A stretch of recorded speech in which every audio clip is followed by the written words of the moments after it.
Students, आज हम बात करने जा रहे हैं टाइप्स ऑफ सेल के बारे में। टाइप्स ऑफ सेल जो है दो प्रकार का होता है, दो टाइप्स का होता है, प्रोकैरियोटिक सेल और यूकैरियोटिक सेल। हम दोनों पर बातचीत करेंगे, चर्चा करेंगे। दोनों में तो बहुत सारे डिफरेंस होते हैं, लेकिन मेन डिफरेंस के बारे में बातचीत करेंगे। सबसे प्रोकैरियोटिक सेल, मतलब प्रो के मतलब होता है प्रीमेटिव, प्रो के मतलब, कैरियो के मतलब होता है न्यूक्लियस। यहाँ पर यूकैरियोटिक, यू के मतलब होता है ट्रू, कैरियो के मतलब न्यूक्लियस। इसमें मेन डिफरेंस न्यूक्लियस का होता है। ये बैक्टीरिया का है, ये यूकैरियोटिक सेल का है। आप देख रहे हैं कि न्यूक्लियस यहाँ बैक्टीरिया सेल में, प्रोकैरियोटिक सेल में इस तरह का स्ट्रक्चर नहीं है। तो इसमें आप बोल सकते हैं कि well developed nucleus is absent. Prokaryotic cell में वेल डेवलप्ड न्यूक्लियस एब्सेंट होता है, यूकैरियोटिक सेल में वेल डेवलप्ड न्यूक्लियस प्रेजेंट होता है। इसमें कई सारे डिफरेंस हैं, हम बाद में चर्चा करेंगे दोनों का डिफरेंस, लेकिन अभी आपको मेन डिफरेंस के साथ हम चल रहे हैं। Well developed nucleus is present eukaryotic cell. U के मतलब ट्रू होता है, कैरियो के मतलब न्यूक्लियस होता है। यहाँ प्रो के मतलब प्रीमिटिव होता है, कैरियो के मतलब न्यूक्लियस होता है। और इसका एग्जाम्पल का बात करेंगे, प्रोकैरियोटिक का एग्जाम्पल आप बैक्टीरिया ले सकते हैं, और यूकैरियोटिक का एग्जाम्पल में आप जो है सो प्लांट ले सकते हैं, फंजाई ले सकते हैं, एनिमल ले सकते हैं। और हम अब जो चर्चा करने जा रहे हैं स्टूडेंट्स, बातचीत करने जा रहे हैं मेनली यूकैरियोटिक सेल पर। ओवरव्यू ऑफ यूकैरियोटिक सेल पर बातचीत करेंगे। उससे पहले आपको हम एग्जाम्पल लिख दे रहे हैं। प्रोकैरियोटिक सेल का एग्जाम्पल आपको हो गया बैक्टीरिया। आप लोग ध्यान रखिएगा, बैक्टीरिया। यूकैरियोटिक सेल का एग्जाम्पल में आपको कुछ एग्जाम्पल हम लिख दे रहे हैं। प्लांट, फंजाई, अलगी,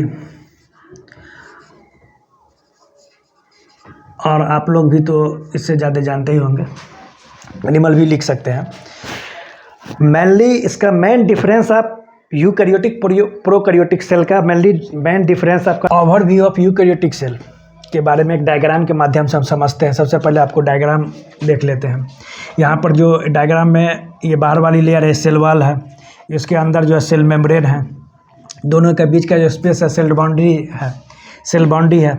और यहाँ पर जो न्यूक्लियस का ये पार्ट है, न्यूक्लियस को हम कंट्रोलर ऑफ द सेल भी कहते हैं। उसके बाद इसके बीच के में जो वाटर भरा हुआ है, इसको हम साइटोप्लाज्म कहते हैं। साइटोप्लाज्म सेल का मेन काम साइटोप्लाज्म में भी होता है। इस साइटोप्लाज्म का दो पार्ट है। साइटोसोल को मैट्रिक्स भी कहते हैं, इसमें वाटर प्रेजेंट है। ट्रोफोप्लाज्म में सॉलिड पार्टिकल प्रेजेंट है। मतलब मेनली इसमें सेल ऑर्गेनेल्स रहते हैं। जितना भी सेल का एंजाइमेटिक एक्टिविटी होता है ये साइटोप्लाज्म में ही होता है। और आपको जैसे न्यूक्लियस को कंट्रोलर ऑफ द सेल भी कहते हैं। उसके बाद ये राइबोसोम होता है, गोल्जी बॉडी होते हैं। साइटोप्लाज्म का मेन एक्टिविटी सेल का जो साइटोप्लाज्म में ही होता है, इसलिए main arena of cellular activity. Cytoplasm का दो भाग तो आपको डायग्राम में भी समझा है। ये है साइटोसोल में पानी रहता है, वाटर रहता है। ट्रोफोप्लाज्म में जो आपका सॉलिड पार्ट का है, उसमें इसका दो प्रकार होता है, एक लिविंग स्ट्रक्चर रहता है, एक non living structure. Cell organelle living structure में सेल ऑर्गेनल्स रहता है, ईआर होता है, गोल्जी बॉडी होता है, माइटोकॉन्ड्रिया हो गया, आपको क्लोरोप्लास्ट हो गया, जितना सारा सेल ऑर्गेनल्स है सब इसी में आएंगे। और जो सो ये ड्यूटोप्लाज्म, ट्रोफोप्लाज्म का दो पार्ट, ड्यूटोप्लाज्म जो नॉन लिविंग स्ट्रक्चर है, ड्यूटोप्लाज्म जो नॉन लिविंग स्ट्रक्चर है उसमें स्टोर फूड रहता है। सेल ऑर्गेनल लिविंग, ट्रोफोप्लाज्म का दो part, cell organelle living structure, non living structure deutoplasm होता है जिसमें स्टोर फूड रहता है। मेन एक्टिविटी सेल का साइटोप्लाज्म में ही होता है। साइटोप्लाज्म का आपको समझा ही दिए। साइटोसोल को मैट्रिक्स भी कहते हैं। साइटोसोल और ट्रोफोप्लाज्म का भी आपको दो पार्ट समझाया है बच्चे। बच्चों, living structure, non living structure. Living structure में सेल ऑर्गेनल्स रहते हैं और नॉन लिविंग स्ट्रक्चर में स्टोर फूड रहते हैं। सेल ऑर्गेनल्स में जितने भी सेल ऑर्गेनल्स आपको एक एक करके हम पढ़ाएंगे, सबके बारे में डिटेल जानकारी देंगे।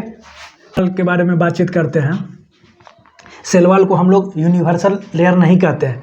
क्यों नहीं कहते हैं ये आपको बताएंगे। पहले एक एक पॉइंट हम डिस्कस करते हैं।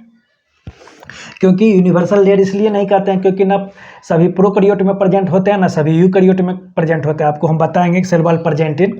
सबसे पहले एक एक पॉइंट के बारे में डिस्कस करते हैं। ये नॉन लिविंग होते हैं, ये रिजिड होते हैं, ये हार्ड नेचर के होते हैं, ये परमिएबल होते हैं। परमिएबल के मतलब हो गया कि इसमें पोर प्रेजेंट होते हैं। पोर प्रेजेंट होने के कारण इसमें मॉलिक्यूल आ जा सकते हैं। जो मॉलिक्यूल्स पोर में फिट होंगे वही मॉलिक्यूल अंदर जा सकेंगे। उसके बाद आपको बता दें सेल वॉल प्रेजेंट इन, चौथा पॉइंट है, उस पर हम डिस्कस करने जा रहे हैं कि प्लांट यूकैरियोट है, इसमें सेल वॉल प्रेजेंट होते हैं। अलगी यूकैरियोट है, इसमें सेल वॉल प्रेजेंट होते हैं। फंजाई यूकैरियोट है, इसमें सेल वॉल प्रेजेंट होते हैं। बैक्टीरिया प्रोकैरियोट है, इसमें सेल वॉल प्रेजेंट होते हैं। लेकिन एनिमल यूकैरियोट है, इसमें सेल वॉल प्रेजेंट नहीं होते हैं, सिर्फ सेल मेम्ब्रेन होते हैं।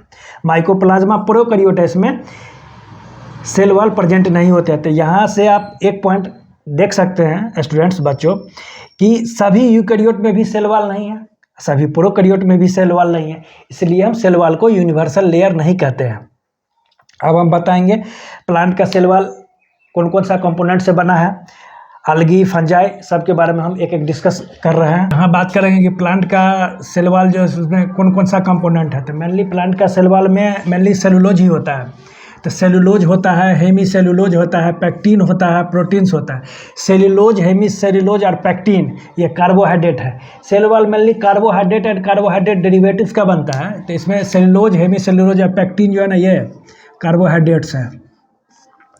और उसके बाद जो अलगी का सेल वॉल का कंपोनेंट क्या क्या है, सेलुलोज है, गैलेक्टेंस है, मेनान्स है, मिनरल लाइक कैल्शियम कार्बोनेट है।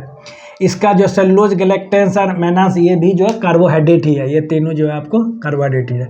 फिर आपके मन में एक क्वेश्चन आता है कि फंजाई का सेल वॉल का कंपोनेंट क्या है। तो काइटिन, काइटिन का वॉल होता है। बैक्टीरिया का पेप्टिडोग्लाइकेन होता है। तो ये जो प्लांट, अलगी, फंजाई और बैक्टीरिया है, इसका जो सेल वॉल का कंपोनेंट है वो आपको याद रखना पड़ेगा। बहुत सारे एग्जाम में पूछा ही जाता है, डायरेक्ट ही पूछा जाता है आपको। प्लांट, अलगी, फंजाई, बैक्टीरिया एकदम याद रखना, डायरेक्ट क्वेश्चन पूछा जाएगा आपको। इसका कंपोनेंट के प्लांट का पूछा जाएगा तो cellulose, Hemy cellulose, pectins, protein. उसके बाद अलगी में cellulose, galactans, mannans, mineral like calcium carbonate. Fungi में काइटिन, बैक्टीरिया पेप्टिडोग्लाइकेन। ये आपको एकदम याद रखना है, टिप्स पर आपको याद रखना पड़ेगा क्योंकि डायरेक्ट क्वेश्चन